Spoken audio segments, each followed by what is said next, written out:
What's up, everyone? It's your boy Richard Graves. How the heck are you? I'm doing a show today. As you guys have been following my Facebook page and those who've been following my Twitter page, a lot is going on. Had some discussions about Roe v. Wade, had some discussions about corporal punishment, had some discussions regarding this whole shootings. These shootings have been happening down in Uvalde, Texas, and the one we had last week up here in Highland Park, Illinois. Also have had some discussions about some of the crime and gun crime going on in inner city communities like in the west side and south side of Chicago and Baltimore and places like that. Today, I'm bringing on my good friend and contributor, Mr. Jonathan Golden, and we're going to talk about these things. And you guys can hear us just chit chat. And if you guys want to make any comments, I am monitoring the Facebook page and I'm monitoring the YouTube page. So anybody who wants to get involved in the conversation. So let me bring on Jonathan. Hey, what up, bro? How are you? Doing good. Good to see you, sir. Lots been going on, bro. Yeah, the world has been an interesting place. There's a lot of this, a lot of that. Some would say it's always been this interesting. We just have the benefit of social media now. Of course, I would agree with that. It has nothing new under the sun. I'm going to agree with you with that. It has always been that interesting. But now we're in a place where we actually can talk about it in real time in many cases. So, where do we begin? let's start with, let's do the corporal punishment, because you put up a post. What did your post say? Which one? I have drama. The one about, hold on, I'm trying to pull it up now. Let me get to it. Are you talking about my parents spanked me as a child? Yeah. Okay, so let me talk about that for a second. My parents spanked me as a child. As a result, I now suffer from a psychological condition known as respect for others. Yes, I posted that, and I have, at this moment, 44 shares and 70 comments, and 189 likes and one sad face. I don't know who the sad face is. Let me see who the sad face. No, I got two sad faces from a couple of my Facebook friends. I won't put their names on blast. Two sad faces. All right. Yeah, I thought that was innocuous. Honestly, did not expect. Can I say something about my Facebook page, man? All right. And so people get it out their head that I just sit there looking to argue with people on Facebook. Let me tell you what's actually going on when I post something on Facebook. I find something I think is cute, a little funny. I post it, and I go back to writing my dissertation or one of the two books I need to finish, or I'm usually watching a movie or something, or most of the time is when I'm studying or something. It's usually a good distraction to keep me, from going off the reservation completely. If I'm studying ontological concepts or if I'm studying social political issues, which is most of the time what I'm studying, and then I might put up a Facebook post. So people, I'm not sitting there waiting to argue with you. Number two, this one right here, I didn't think anything was going to happen. It was something that I thought was funny. I wasn't trying to make an overarching statement about corporal punishment, but it became that discussion. So what did you think, Jonathan? Go ahead, man. I saw it. It was innocuous to me. I was like, okay. Yeah, like, you know what I mean? I think that there's an era of where corporal punishment was used for discipline, and the purpose was obviously to curb, rogue actions, but also to respect others and understand. I think that understand the respect for elders, the respect for women, respect for authority, period. And corporal punishment was used to make sure that children, adolescents adhere to that. There's arguments before, for, or against it. Regardless, there still was my generation and the past, previous generation still did have a healthy understanding and more of a healthy respect for the elderly, for women, and children. And the reason I mentioned those three demographics is because, You know, there ain't no honor among thieves no more. These excuse me, these mofos is out here doing anything to anybody with no regard to um, people being soldiers or civilians. Everybody to them is a soldier. You know, the concept of, you know, thieves or soldiers or whoever you in the game, you a soldier, and everybody ain't in the game. We gonna leave them alone. These motherfuckers out here doing anything to anybody, and there's no respect for that. And that's what makes the next subject, which we're gonna get into, so curious. And it's corporal punishment the end all be all? No. Is that the only thing you always do? No. But that kept your ass in line. Flat out. Well, It kept you in let, line. let, let me say this about corporal punishment. And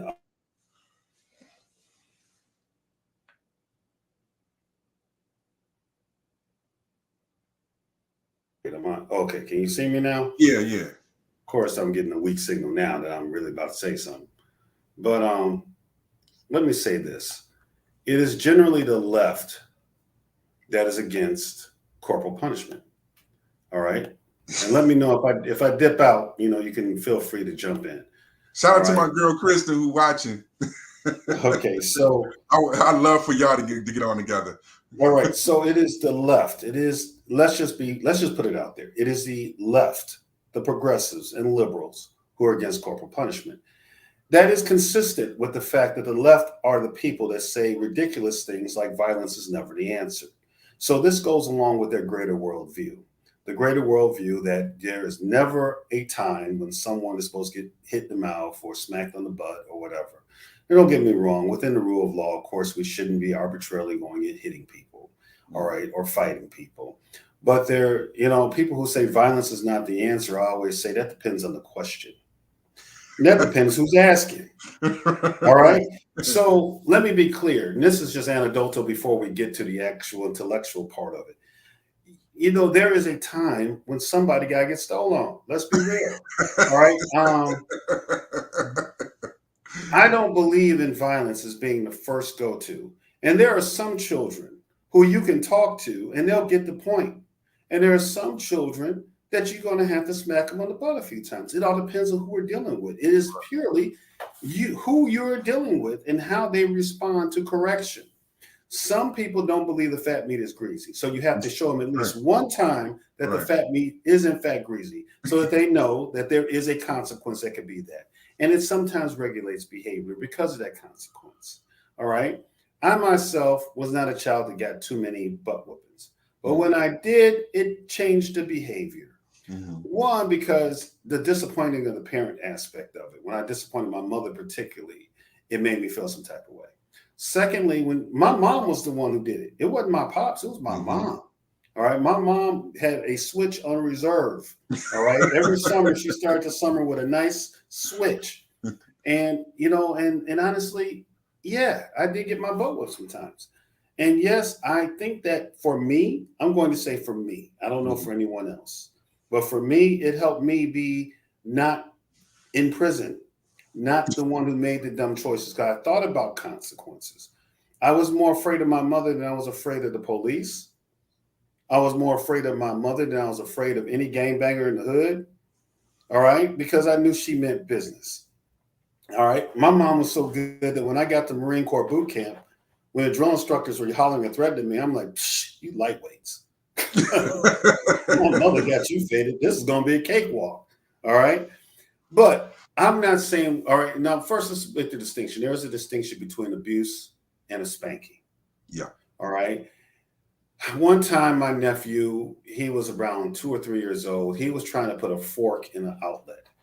Of course, we did all the child protecting things, little outlet caps and stuff. He was at the house crawling around, pulls out, a smart kid, pulled out the safety plug and was insisting on putting his fork in there. So I grabbed him, I popped him on the butt a couple times, and that was it. Mm-hmm. A conversation with my nephew about the ills of electricity and how you can get electrocuted at that time would not have been very effective since he was 2 or 3 years old. That pop on the butt made him realize this is something that I shouldn't do. And that's it. That wasn't abuse. I didn't take a belt out and beat him. I just a couple pops in the butt and a no. And he didn't repeat the behavior. So again, to those who want to say that is never the option, again, that depends entirely on who you're dealing with and what the question is. Mm-hmm. Now, I got challenged academically on this. So let me just get this out here. All right. And Jonathan, please bear with me. I know you have to hear this when I'm talking to you. I wish I could say it like I say it when I'm talking to you, but I have to use Her Majesty. Yeah. So using Her Majesty's people, I do not lead off conversations with what degrees I possess. I don't lead off conversation with I'm a PhD candidate in public policy, or that I have a master's degree in history, or that I have a master's degree in theology, or what my undergraduate degrees, or what my certifications are in.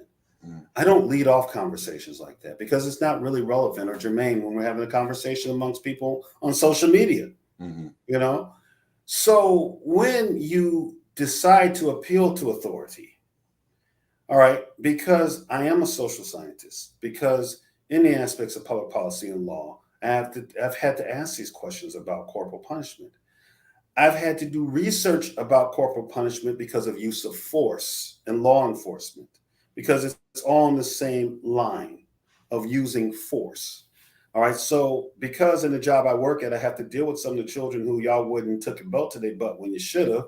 Now I have to deal with them and have to determine when I have to use force to deal with them or when it's a conversation. I had to research this very deeply, not just for my academic work, not just because of the book that I'm writing that deals with this in policy, not just because of the fact that, I'm a social scientist. We deal with PsyDs and PhDs in psychology and sociology. Often we have to talk to them as social scientists to get their perspective on things. And I have to do the peer-reviewed research. So when you come to me and you say something like, well, the research shows, unless you produce a PsyD, a PhD, a doctor in social work, or a doctor in some social science, that you can show me that you've actually done the research, I'm going to say, okay, pump your brakes. I have done the research. I'm currently doing the research. I work with PsyDs. I work with psychiatrists. I work with PhDs in psychology. I work with masters of social work and people with doctors of social work. I have to familiarize myself with a lot of things because of us working together in the field that I work in. But I also work with these people academically with a different set of social workers and psychologists and social scientists because of the research I'm doing. So I'm not trying to say that you're stupid. I'm just going to say, think about who it is you're talking to. Because at the end of the day, people tend to do that. When people, and they always do it to me first. If people get mad at me, call me a bully because someone pulls a knife on me and I pull out the AK-47 that I have. I'm the bad guy now. At least you didn't say AR-15. Yeah, okay. Well, no, I like the Kalashnikov. That's my favorite.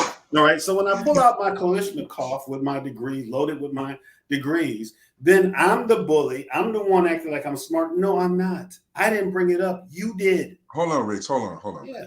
You know, we don't like to think that we're better than the people morally or as far as human value. But damn it, some of us are better in education and just know more. We need to stop it, Rich. So sometimes you just, like when we have talks about history and public policy and some things, there's certain things that I know, but then you kind of come in and educate me on history of things. I'm like, all right, Rich know this. Maybe I need to shut up and listen to Rich. Yes, talks about history. You see what I'm saying? So sometimes, yeah, you are better knowledgeable than other people, than most people. Because most people on Facebook spouting off what they feel and their opinion, and their opinions and their feelings have value that'll make their opinions and feelings reputable or credible to be listened to, though. Well, I tell people this. I say we all have our opinions, but our opinions are not equal when it comes to certain things. Mm-hmm.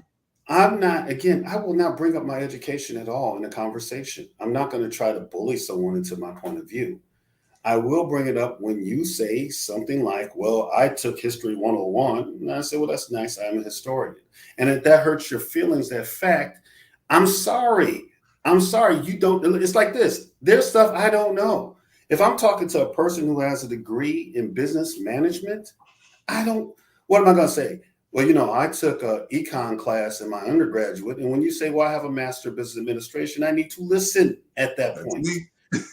Right. There is no point in me arguing with you because, and I'm the one who brought it up. If we're talking about economics, and you're telling, "Hey, Richard, I think we're going into recession," I say, "Well, Jonathan, I took Econ 101 in my undergraduate program. Now let me tell you something about the economy." And then you say, "Well, I have an MBA." All right. Then I say, "Well, there's a lot of MBAs that agree with me." Oh, there might be, but you are an MBA. And I'm sure there's a lot of MBAs that agree with you. So let me give you an example of this. I said to a person, I did not want to have the conversation because they really don't want to have a bigger conversation with me when it comes to psychology, the discipline of psychology right now, and the social political influences on it. That's the conversation I don't want to have because people really get upset. Because I've done a lot of research in that one too. And this is one of the areas when we're talking about spanking, child rearing, there is a social political push that arrest a lot of psychologists who want to say one thing but really can't because the politics isn't good to say certain things now when it comes to some subjects in psychology. But that being said, the person says, now mind, I just put up the little poster. I was talking about me getting my butt whooped. Right. It becomes, well, you're supporting, are you saying, I'm like, oh, no, please, let's not do this. Then it's, well, there's a lot of research that goes against what you're saying. I'm like, that's true. I've done the research. I know there are a lot of people who have research that say corporal punishment is ineffective or not a good tool. But at the same time, if you do peer reviewed research, you're going to find there's people that disagree with that position. And if you say that research isn't there, then you haven't done the peer reviewed research. You haven't. Then I got to hear about all the psychologists. My cousin's a psychologist. My mom is a social worker. I get that, but I work with psychologists every day. I actually have to deal with psychologists in my research. I have to talk to them, liberal ones, conservative ones. I have no choice. So when you come to me like that, I don't want to hear that. And then I try to say, hey, I'm going to find some experts that agree with me. You'll find some that agree with you. Let's really not have this discussion. But they just keep poking. I don't get it. I'm like, what? I've come to find, can I say this about the American political left? Okay, people. When I get disagreement from the right, when I criticize the right, and Jonathan, you've seen me criticize conservatives. I do. We might have a debate. We might have a discussion. The worst they'll say is I'm a rhino. I'm not really a Republican, because I'm a Colin Powell guy. But what they're not going to do is argue about my credentials. They're not going to do that. They're going to acknowledge, okay, you might be an expert, but I disagree with you. I can respect that. That's what the conservatives do. They say, you're an expert, Rich, but I don't agree with you. I agree with these other experts. And I can accept that. The left, though, is never that. Whenever I criticize the left, first, I have to be uneducated in what I'm talking about. When I prove I am educated in what I'm talking about, then, well, you're biased and they're not. All right. Or, yeah, I think you're educated, but I don't really believe you. Can you show me your degrees? I wonder how many calls the Liberty University has got to see if I'm actually enrolled in the PhD program. I bet you they've got quite a few. And then when they find out it's Liberty, it's Liberty, it's those Christians, of course. It's like, come on, people. I have two certificates from Harvard. Undergraduate stuff from University of Illinois. Okay, people, I've been to conservative school and liberal schools. Calm down. But it's like this, people, if you really feel some type of way about me saying that I know something, then talk about something I don't know about. Talk about astrophysics. Talk about how to fix a car. Talk about how to make, a cake from scratch. I don't know those things. Talk about, business. I'm not a business dude. I don't understand a lot about business. I'm often taught by you, my friend Martin, who's a businessman, people who have an understanding. I'm often taught, I don't know, But if you're going to bring up history, theology, sociology, I'm not the dude to try to play. You see, you ain't the dude. You better come with it. Now, back to your whooping. So I was a child that was not spanked at all. Not at all. And I was an only child. So I had sense enough to know if it went down, it was me. So that kind of kept me in line because I actually thought about what I was gonna do before I did it. You know what I'm saying? Right. But I wasn't a kid that needed that. Saying all that, saying all to say, when I get to my kids, I can count on my hand how many times I had to do that with them. Not because they didn't need that. When I said something, they knew what time it was. I wasn't making a threat. It was a fucking promise. So, and my daughter, she didn't want no parts of that. I maybe spanked her twice. Right. She didn't want no parts of that. And and you bring up a good point, Jonathan. Like with my children, they got nowhere near what I got growing up. Mhm. And I think as we go through generations, we learn different ways to approach these things. And I very rarely had to do that. And when I did, it wasn't again. I have a problem with people that think that any spanking is child abuse. You got that group that doesn't Mhm. know how to have a nuanced discussion. Mhm. If you can't if you can't separate the difference between a pop on the butt for a 2-year-old trying to put a fork into an outlet and someone beating someone where they're bleeding or bruised, if you can't make that distinction, then I'm not going to talk to you anyway because you were clearly a moron. There is no point in there. I'm sorry. Yes, I said it. If you can't make that simple distinction, you are a moron. I don't care how much research you said you've done. You're an idiot. You're a willful idiot. The worst type of it. You're a willful idiot. You're choosing to be a moron. All right. I can accept it if you're just born a moron. Okay, it is what it is. But you are truly a moron if you cannot make distinctions, and that's the problem with anything we're going to talk about. The problem is people cannot make distinctions. People refuse to. Everyone's an extremist. Everyone's in their feelings. And I can tell people who probably were abused as children because they flip out whenever you talk about spanking. Mhm. Oh my God, well, if you bring your trauma into the conversation, then you don't Right. need to be having a conversation. You need a therapist. You don't need to be having a conversation. Right. You need a therapist for the abuse that you received as a child. Right. And I'm sorry that you got that abuse. You know? But yeah, so now that we've determined that I actually know a little something about social science, just a little bit. Mhm. And if I say I researched something, I guarantee you I have. And if Well, you don't like the fact that I don't agree with you, that's fine. mhm. But look, don't come to me about my studies, but please. but but let's say this though, Rich, and Mhm. I think certainly education lends to credibility in facts that you can bring, and certainly those are valuable. I mean, you can argue where you got the education from, and this is that and the third. I think that becomes irrelevant. But when I'm the point I'm getting to, I don't think that you have to have research on education to form an intelligent opinion that is reasonable and respectable.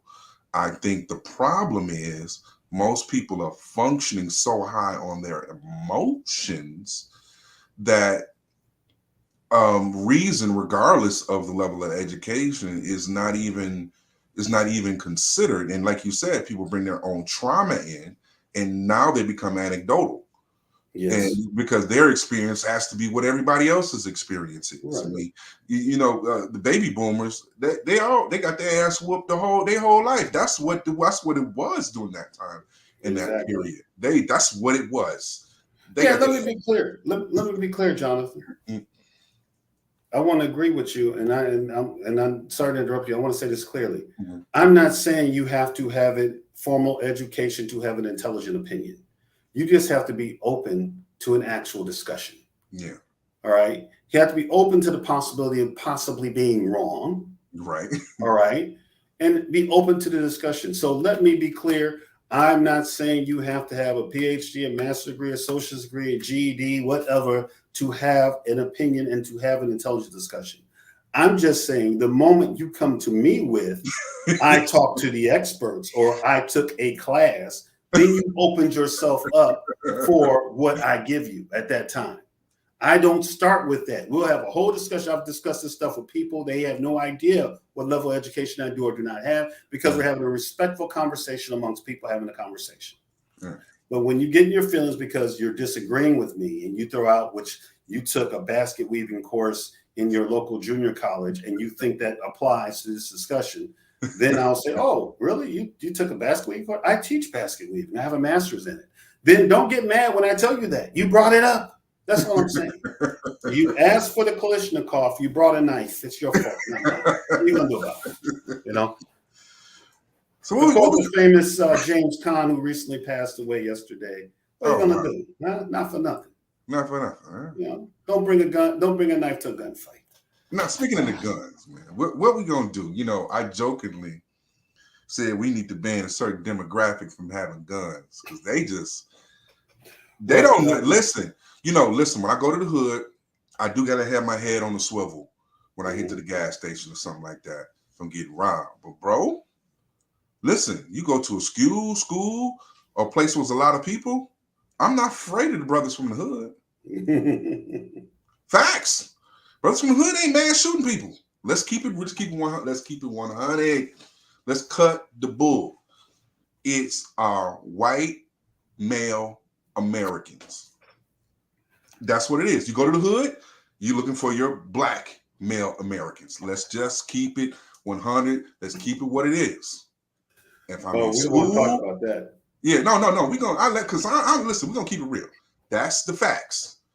That's facts. Let me tell you something. That's facts. What we gonna do about it? I had a discussion with someone whose opinion I respect immensely about there's this whole Black Lives Matter leftist communist narrative that the police are the single existential threat of black men in America. And I'm like, no. If I'm on the south side of Chicago, I'm not looking for the police. That's not my concern. No. All right. And I'm going to say this. It's not most black men I'm concerned about. It's a handful of people in the hood that's holding the hood hostage. Right. It is a handful. Most people in the hood are working their jobs, trying to live their life like anybody else, anywhere else in this country. You have a criminal element in the hood, which is a minority. That's why I'm not hearing the excuse, oh, they're like this because society, because their daddies went on. Most people born in the hood who don't have their fathers around, whose mothers are at work every day, do not end up shooting up the hood, do not end up selling drugs, do not end up in prison. Yeah, the majority of our state prisons are packed with black men, but those are not the majority of black men.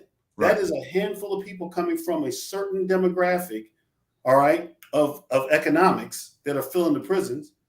And that is not most of the brothers in the hood. Most of the brothers in the hood ain't going to prison. Most of the brothers in the hood aren't shooting up the hood. Most of the brothers in the hood aren't gang banging or drug dealing. So please, I'm tired of hearing about that little percentage. And don't get me wrong, we need to do something to help them. Don't get me wrong. When they go to prison, I want to make them better. I want to hope that they don't ever go. But let's not be dishonest in holding them accountable for the choices they are making in shooting up the dang hood. Right. All right. We got to stop trying to babyfy them. And this is mostly black women academics. I'm going to say this, that are always trying to find some type of other reason besides holding the brothers accountable. Shots fired. Shots fired, Rich. Yeah, man. Shots fired. Black female social scientists, for the most part, who are always, it's systemic and institutional racism and they didn't have a chance. Okay, I'm sorry that Pookie and Ray Ray, they're shooting up the hood, look cute to you and you want to, coddle them. I'm a black man. I ain't coddling the brothers. I'm asking you to stand up and be a man. Own your responsibilities. Choose to do better. I'll help you choose to do better. But I'm not going to coddle you. I'm not going to hear this. Prison is the new slavery. No, it's not. All right. Ooh, shots fired, Rich. Prison is not the new slavery, people. Shots fired. Our ancestors who did not choose to be slaves, that's an insult to them. It really is. They got snatched up and took up and made to work for free and endured all kinds of horrible things.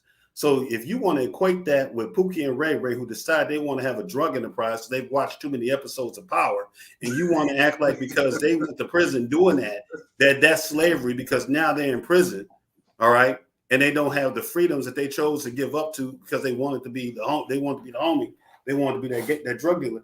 I'm not trying to hear that's not slavery. That's a choice. All right, you've chosen to go to prison. Now, I'm not saying, God forbid, please hear me out. I'm not saying that sometimes people feel like those are the only choices they can make. Mm-hmm. I get that. But let's not act like there is. Malcolm X used to call drug dealers purveyors of genocide. All right. There was a reason why he did. You killing your own people. And let's not talk about the drug dealers, because that's a conversation in itself. Let's talk about the murderers. The homies is out here shooting at every damn body. Mm-hmm. Now the mobs have no structure because there's no discipline. You know, oh my God, they don't fear nothing. So guess what? Their mamas is coddling them. All right. So they ain't getting their butt whooped. They don't respect the pastor on the street who normally could talk to them. They don't respect the older men in the hood. They don't even respect their big homies no more. Mm-hmm. The big homies come out and get shot trying to tell these little dudes what to do. They don't respect the big homies. They don't respect the pastor in the community. They don't respect the teacher in the community. They don't respect the grandmothers in the community. Back in the day, you know, if you was on the bus cussing and one of them grandmothers got on you, shut your mouth. It don't happen now. So now they don't have all this, and they up here holding the hood hostage. And we sit here acting like they're the victim going into slavery because they choose to shoot up the hood, killing babies. 4-month-old child got killed last week in Chicago. One of the homies did that, right? One of the homies did that. But y'all want to act like he the victim. He ain't the victim. The victim is a child he shot. Now, I'm sorry that he might have been traumatized when he was little. All right? A lot of brothers in the hood see people end up getting killed, and most of them don't become killers. So I'm not hearing that. Well, he saw so much. No, a lot of homies saw a lot, but they chose not to do that. Most of them ain't doing that. Mm-hmm. So for the ones who take that trauma and traumatize somebody else, yeah, I want to help you with your trauma. So when you get out of prison, you ain't doing the same thing. But don't tell me that's slavery, man. Mm-hmm. I'm not hearing that. And I'm not hearing that the police are the existential threat. Let me be clear. I'm not saying that the police don't need to be better, to police Black communities better, to be part of the communities and care about the communities they serve and the people that they're serving. Mm-hmm. I'm not saying that needs to happen, but don't act like that the police are literally hunting Black men, because that's not the case. That's a narrative somebody wants to run. All right, but that's not the case. That's a political narrative that people want to push to sway people to think a certain thing. And that's that. So, and I've always been like this, Rich. I understand, marching for justice for George Floyd and all those other unarmed men, Black men that were shot. I get all of that. But damn it, when a child gets killed or a mom who with her child gets robbed at the damn gas station, where's the marching at? Where's the outrage? Where is we want to find out who did it? I'm so sick of this marching because Black lives only matter when police shooters. Stop it. I'm so sick of that, bro. I'm tired of that. Tired of that. Yeah. And we're not saying it's either or. We could be upset about both those things. But I'm saying that the left liberal establishment who runs cities like Chicago, all right, well, they quick to jump on the police did something. They ain't quick to jump on the homies about this one. That's what I'm saying. And let's talk about the big homies that don't get respected no more, right? When the big homies was out back in the day, all right, back in the day, if you was in a mob and you shot a 4-month-old, you ain't got to worry about the police. No. You ain't never going. You're right. You ain't never getting arrested. You ain't never going to court because you're not going to survive. Right. The homies going to deal with you. There was rules. There was rules. I saw some old dudes on the West Coast talking about when they would go out and they see one of the homies with his baby mama or his mother or his grandmother or his daughter or son. I'm going to give you a pass, homie. I'm going to see you later.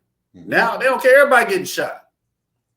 Everybody getting shot. So even the whole idea of gangsterism is messed up because there's no discipline. Nobody hold nobody accountable. Mm-hmm.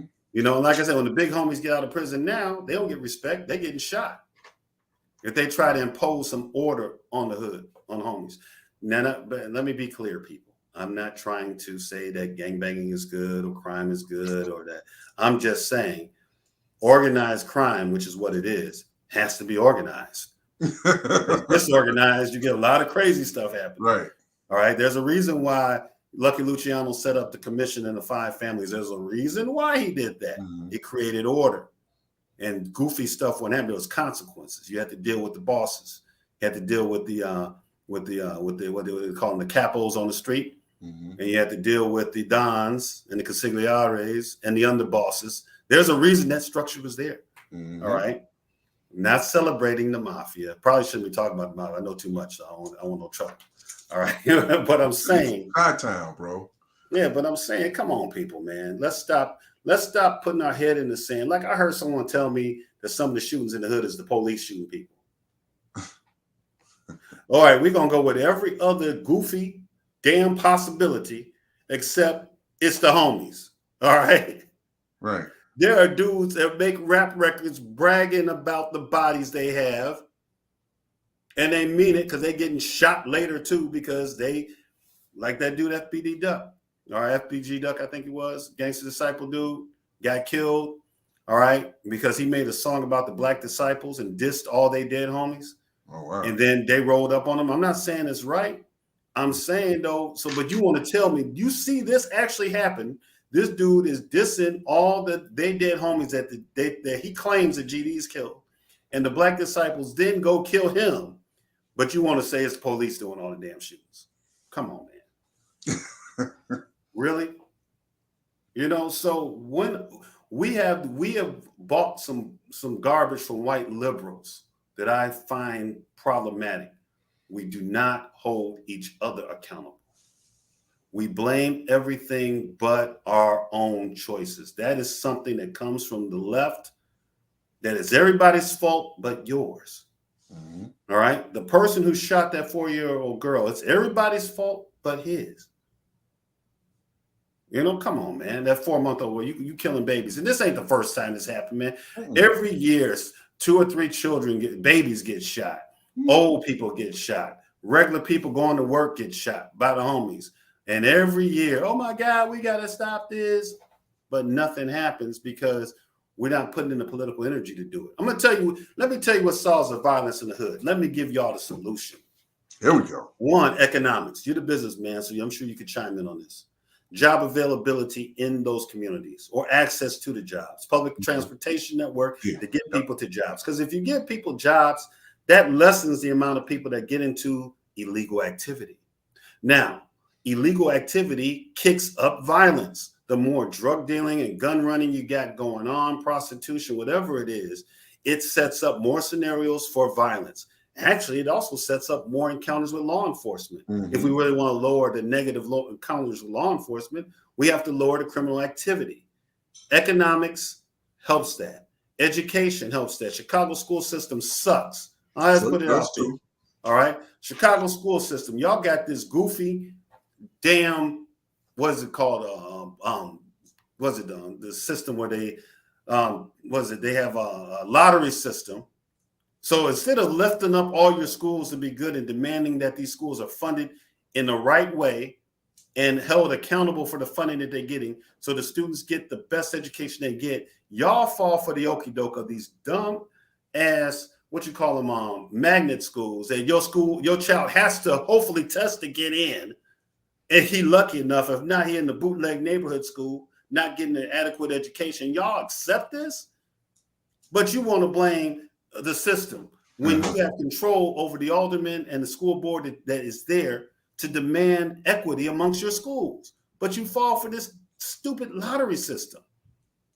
Then you take your money because your kid doesn't test into the magnet school and you put him into a Catholic school or a Lutheran school to get a better. So now you spend a hand over fist on top of it. Then you let the liberals tell you that you shouldn't even get a voucher to send your kid to that private school. Yeah. Again, think about what you're supporting. I'm not telling people the Republican Party is the answer, all right? Because it isn't. There's all kinds of flaws in the Republican Party too. I'm saying whatever person you vote for, I don't care if they're Republican or Democrat. I don't care if they are straight or gay, male or female, black or white, whatever. You need to vote for people that are going to do what they say they're going to do for your community. All right? Vote for people and hold those people accountable. Y'all thought voting don't work. Yeah, it don't work if you vote for the same person because their last name happens to be a name that you like or you've heard before. Voting doesn't work when only time you talk to this person is every time they have an election. You don't hold them accountable. And then when they don't do what the community needs, you keep reelecting this dude or lady instead of putting them out. So yeah, there's more to civics than just I voted, even though I don't want to hear voting don't work when you got 20% voter turnout. We don't know if voting works because you ain't voting. All right, so go out and vote and hold people accountable. That's all I'm saying, man. But anyway, I'm sorry, man. I'm on a rant. Let me fall back. What do you think, John? You're a businessman. What do you think Well, about so, I mean, economics in the I world? think so. Which everything you said about economics and job availability is good. Part of my show and what I'm doing, trying to get together with another brother, Tumak Scruggs, is showing younger people in the inner city that there's other things that you can do to make money. And one of the things, because I'm a real estate agent, and it was a bunch of brothers at a restaurant. We were talking, and one of them worked at the plant. You know, he's a team leader at the plant, and he's a union steward at the plant. And you know, we were surrounded. All of us made like anywhere from $80,000 to $100,000 a year. And the discussion was more or less like, you know, one thing you can do to kind of stimulate interest is, he said, show them your paycheck. You show how much money you made. And that'll motivate them to say, hey, you can do this, you can be this. All pointing to, so because a lot of the jobs because there's a lot of jobs in the Metro Detroit area. Like if you want a job and you want an online job anywhere, $15 to $20 an hour, you can get that job. And the fact that you have felonies, that shit is no longer an excuse here. I can speak for Michigan. Having felonies on records are no longer an excuse. That is no longer an excuse. They will hire you with felonies, in misdemeanors now, $15, $20 an hour. But there is a almost lulling that the opportunity is there, but you got to want to go and get them. You have to be satisfied in your mind with working a 9 to 5 and actually earning a paycheck. I think this generation has something a little bit different. When you're dealing with privilege and everything that's wrong isn't my fault, you don't have a work ethic to where I'm going to go to work for $20 an hour to start out. Maybe I'll progress. It's always this instant gratification. And when we're dealing with drug dealing and all those lascivious things to make money, they're always fast and quick money. And it's hard for a $20 an hour, even a $30 an hour job to compete with the psyche of someone who wants something really fast and quick. And so I think that's the biggest hurdle with there. The jobs are there. I don't want to hear nobody can find a job. Felonies, none of that. All that's out the window now. There is no excuse. Listen, you can open up an OnlyFans page and get on. Come on now. Listen, this is the era of any way you want to make money, you can. To be employed, to be self-employed, all the opportunities are there now. It's whether people realize that they're there and whether they have the work ethic to do it. There ain't gonna be nothing fast, and that's the hard. That mentality is what is the hurdle, is what is the impediment to progress as far as economics in the hood. You know, I want to add something, Jonathan, to that. You know, I call it the love and hip hop generation, Mm-hmm. the Atlanta Yeah. Housewife generation. Unfortunately, I believe over the last, and this is also, I blame the left for this too. I'm on the left today. I'm on Mm-hmm. y'all.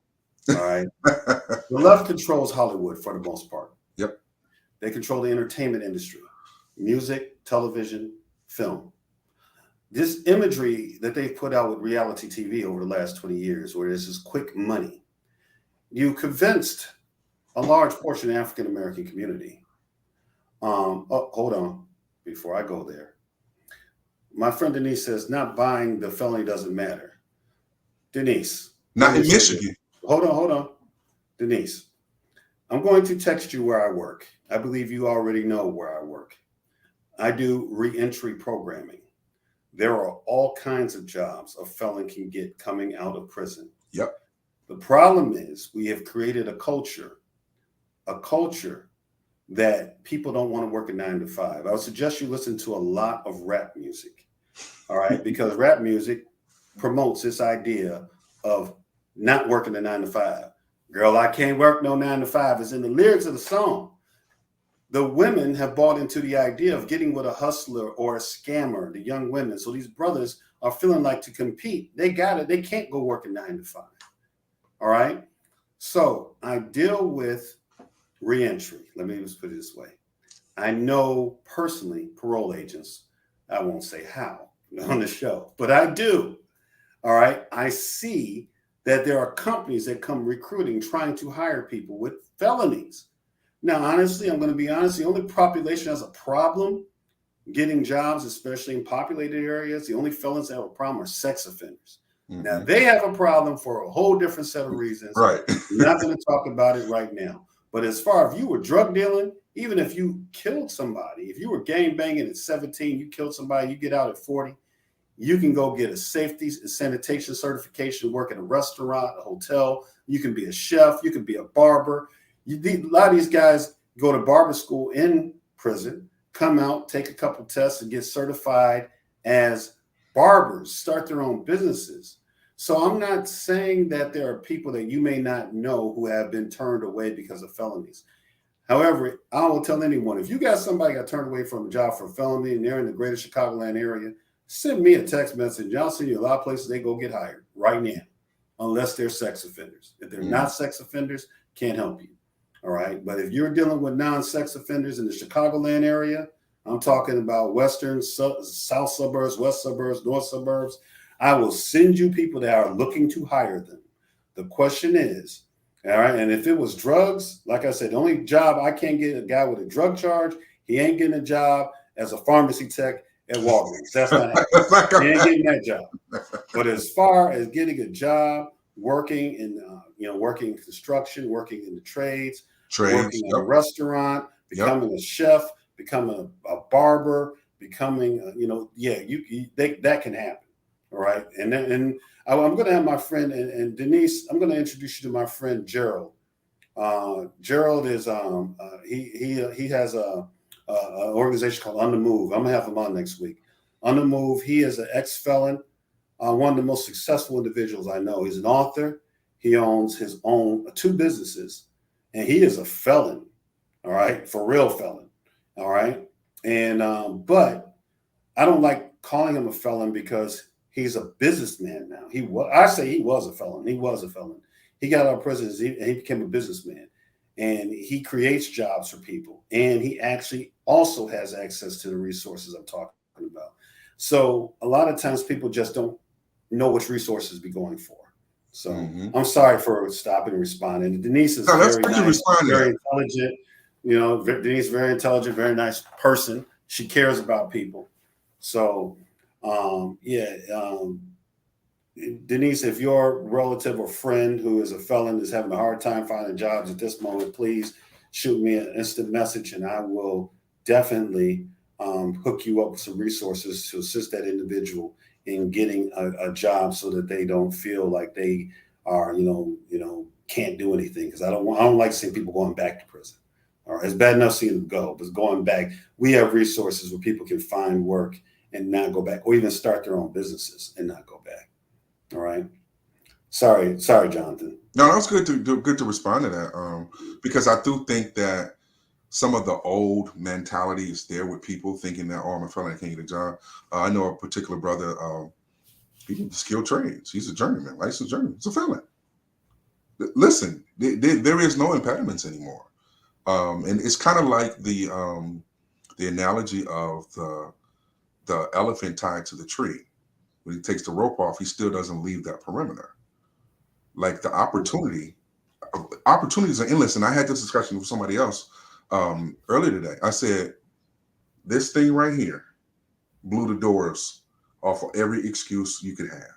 Oh, this little handheld computer that we have that has a collective information of the last 10,000 years of human history and human social society in it. That connects I get theoretically right to 7 billion people on this planet. I get mad about this thing. Let me tell you about this thing. All right. I have people that say that what Black folks can't do. All right. And then I tell them, do you realize that our slave ancestors who got out of slavery went and built businesses? Listen, cities. Went and built schools. Cities. While they were slaves, they literally would risk death, ripping pages from Bibles to teach their children to read so they could be better. You sitting home with this computer and you want to look up what Kanye West is doing, as opposed to looking up a good reading program for your children. All right. a good. Let's look at some jobs. Well, let me get educated on something. Let me learn something. Let me go to YouTube and watch a series on how to fix brakes or how to do oil changes, so I could do them in my backyard over the weekend and make extra money. But you want to complain, and you want to compare our existence to that of our slave ancestors. Fascinating. I ain't buying. I ain't going No, with there that. is no excuse. That the phone has eliminated every excuse. You can learn how to do anything. Rich, YouTube teaches you everything. You can learn how to code. You can learn how to trade. You can learn how to do anything. Anything. Let me tell you about another guy I talked to. There's a guy named Billy from Perma Pastures Farms. Uh-huh. I did a interview with him. Billy's African American. He came from similar circumstances that we came from. My only thing with Billy was in the ain't ready to be Marine Jet Army, as opposed to being in the Corps. But other than that, he's all right. I owed him that one because he got on the Corps when he was on the show. Now, Billy, he does farming, agriculture work. And he lives in, I think, North Carolina, I think is where he does his stuff at. It might be South Carolina. I apologize for not remembering.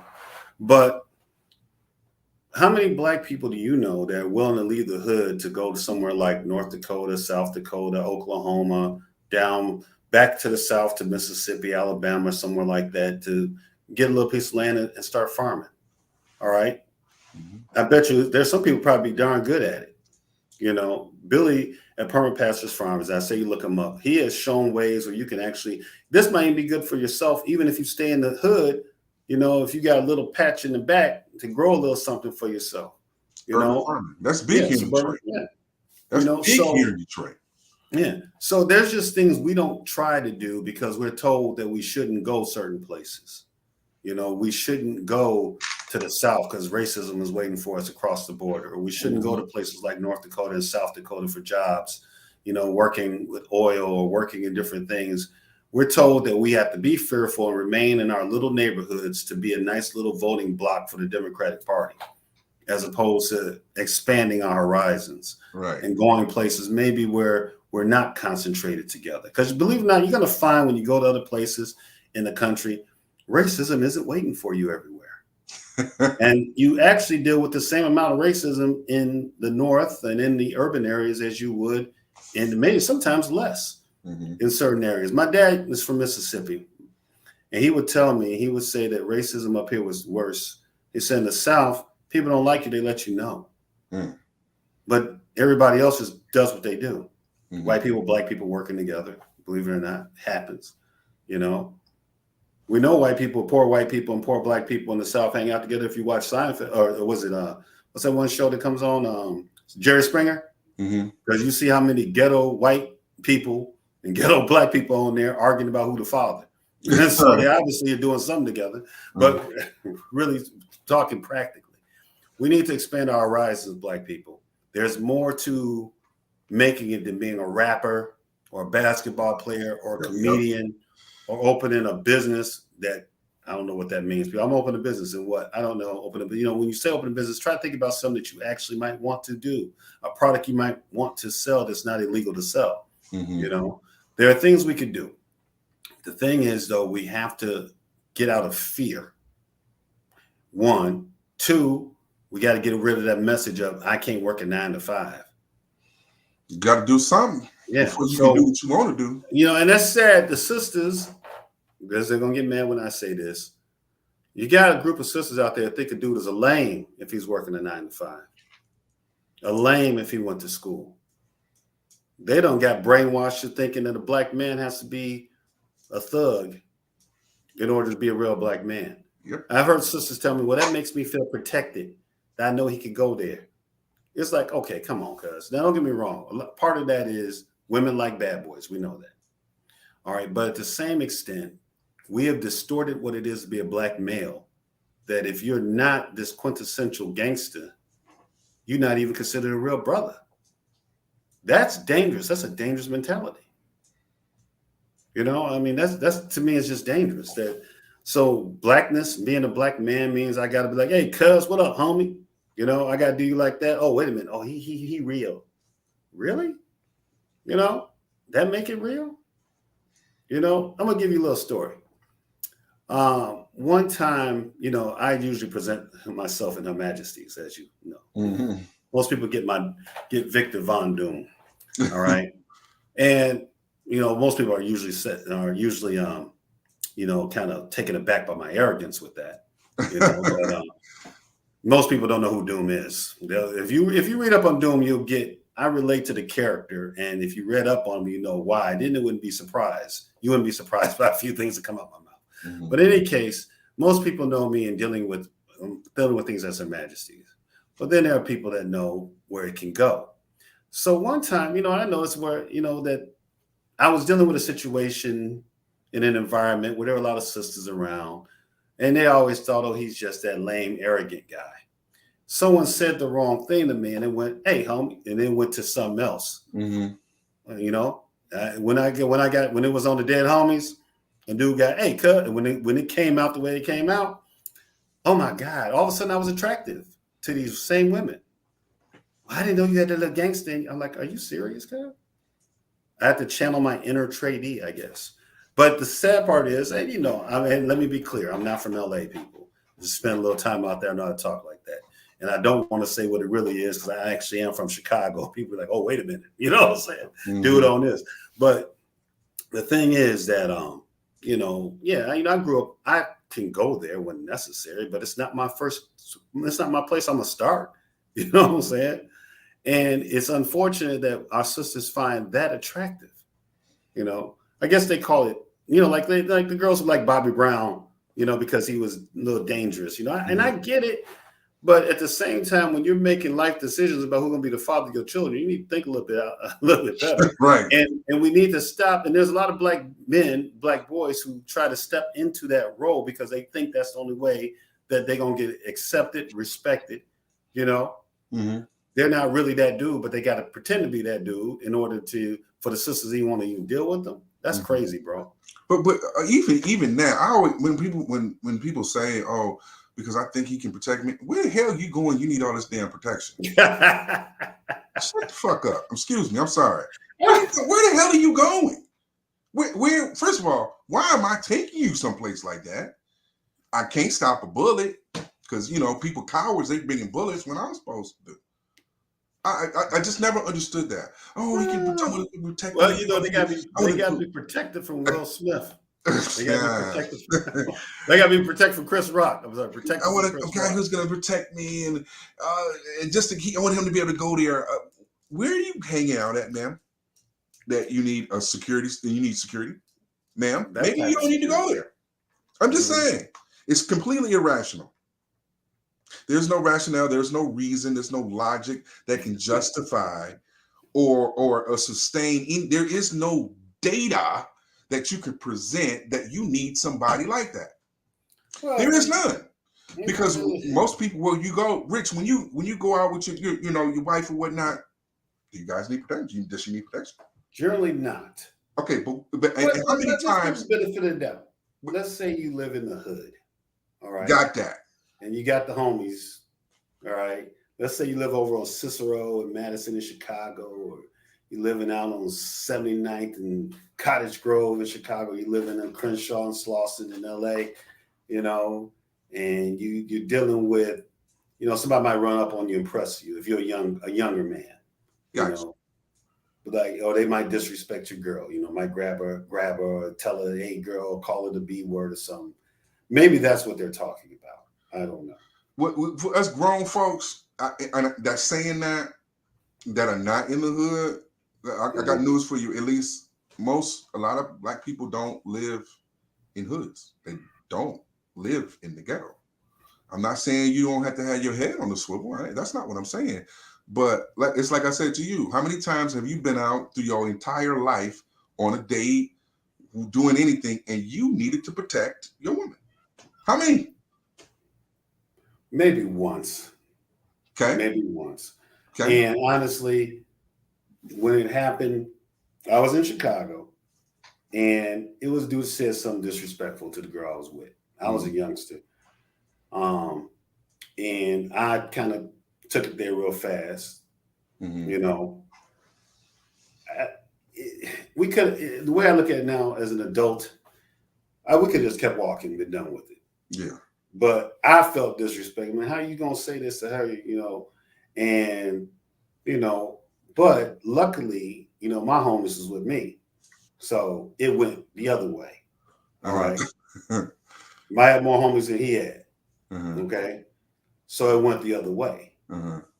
However, in retrospect, I could have ended up either shot, stabbed, or in prison because But of you that. protected her. Ooh, I had a man who Yeah, protected me. she said Now I I ain't got protected that her. I've man. been dead, but I've been locked up.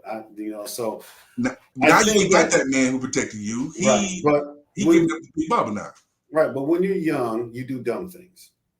Some of And us. when I mean young, I was like less than 21 years old when this happened. Okay. When you're in your 25 and up, we shouldn't be having them type of situations happen. That's all Yeah. I'm saying. Yeah. That's all I'm saying. And if we are, we need to move. We're in the wrong neighborhood. Exactly. We need to reevaluate our We need to whole reevaluate a whole lot. Because if that's the type of interactions you have, you need to reevaluate the situation. That's all I'm saying. But like I said, I know women like bad boys, and we're gonna have some women on the show. That's what we need to do so we can get into the inside the thinking here. But you know what made me think about that whole thing is what's his name? Killmonger. What that boy name play Killmonger? Play Creed. Michael B. Jordan. Yeah, Creed. And that chick, Steve Harvey's Daughter. the girl that go round and round, round it go. That girl? Yeah. She get around and round, round it go. Sorry, I ain't still singing. But that's all I'm gonna say because I can't say what I would normally say. So they broke up, and everybody said, "Well, he was a lame dude. He's a nerd. Blah blah blah."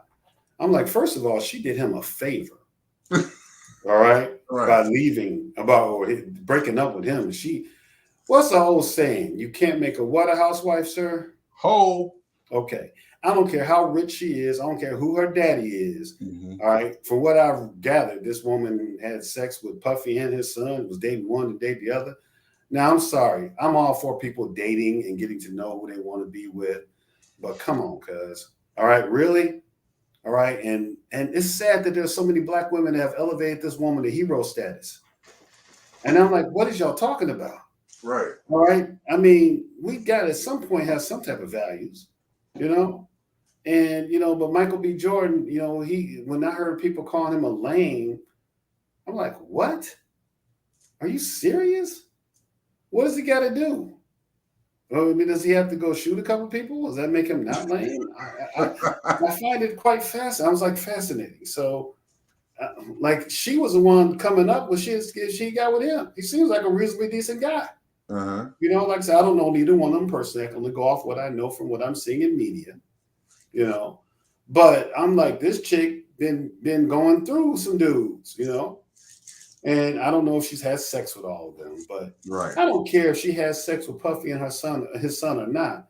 The fact that you dated a father and a son is enough. If you had sex with him or not is inconsequential. Right. Who does that? Now let's just say that was a man. I love sisters' double standards on this. If this was a dude who dated somebody's mama, dated the daughter, then dated the mama, they'd had nothing but hate and vitriol for. All right? But when it's a woman, look, man, I'm all for equality of females, and I'm all for women being treated properly, not sexually assaulted, not sexually harassed.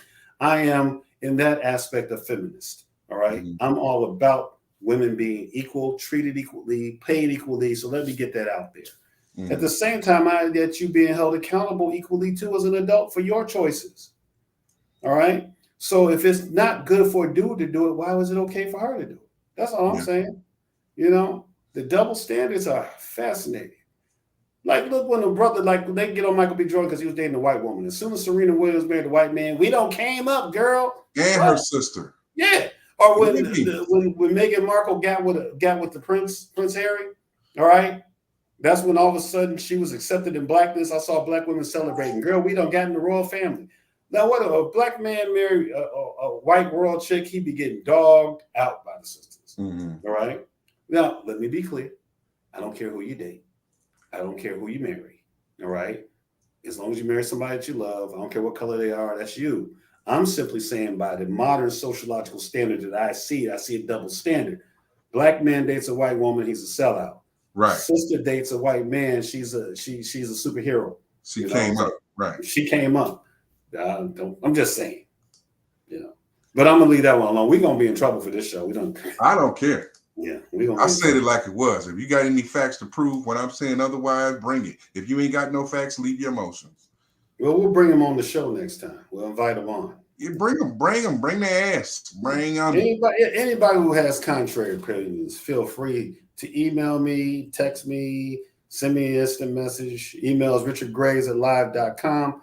I'll be happy to have you on the show to hear the counterpoint. Just be prepared. Listen, don't come with your emotion. Yeah. Don't come with that. I feel like this. We don't care about your feelings. I didn't feel like getting up the other morning, but I did because I had to make some money. Don't come with your feelings. Well, you know what we said. F your feelings. See, I'm trying to be a kinder, gentler Grace. And let me say this, people. Y'all, some people ask me not to, I would go in, maybe cuss somebody out. People say, oh, we don't want you to do that. That's wrong, blah, blah, blah. So when I intellectually read you, then you even mourn your feelings. Why? Like I said, don't talk about history, sociology, theology. Let's not have those conversations. Let's have no social science conversations. Then I won't go there with you. All right. Let's talk about physics or business management, something like that. Because it's like, people, come on, man. I'm tired I'm tired of y'all feelings. Don't bring up your education if you don't want me to bring up mine. That's all I'm saying. All right. Gary said, why are you changing who we are? Gary, do you want me to give them Victor Von Doom all the time? I try not to. I warns people. I send out PSAs, say, hey, look, probably don't want to go there with me, but they do. So, no, I'm not going to change myself. I'm just saying, people, I respect your opinion. Keep it at your opinion. If you appeal to authority or you wish to challenge me on an academic, intellectual level when it comes to this social science stuff, we not the two, I'm not the one, people. You better come with your PhD or at least a master's degree, if that's what you want to do. If not, then don't bring up education. We can have a complete education as two regular people, a complete conversation as two regular people. All right. And I'll leave it alone. And if you want to feel more educated than me, talk about something that I'm clearly not educated in, which is many things, because there's a lot of things I don't know. All right. And don't talk about Marvel Comics or house music, or you lose that discussion too. But Doom is afraid of squirrels, bro. Yeah. And don't bring up Squirrel Girl, please. It's a very sensitive subject.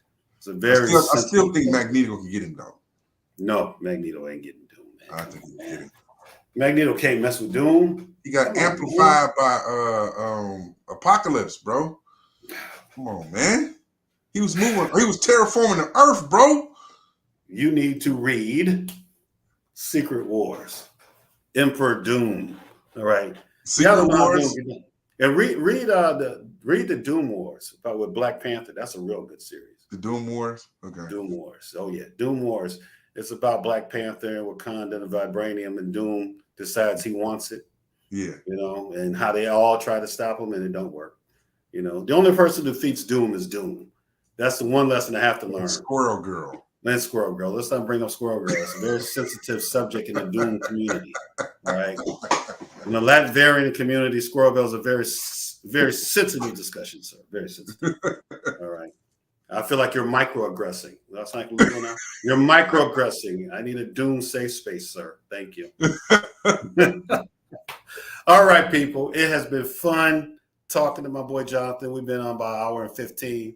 We'll be on probably a little later this week if Jonathan has time, because we really didn't get to talk about the shootings and Roe v. Wade and what's going on. And trust me, I got a feeling we're going to have a lot more to talk about. Jonathan. Yeah. Let's see. We hook up on. Are you free Thursday evening?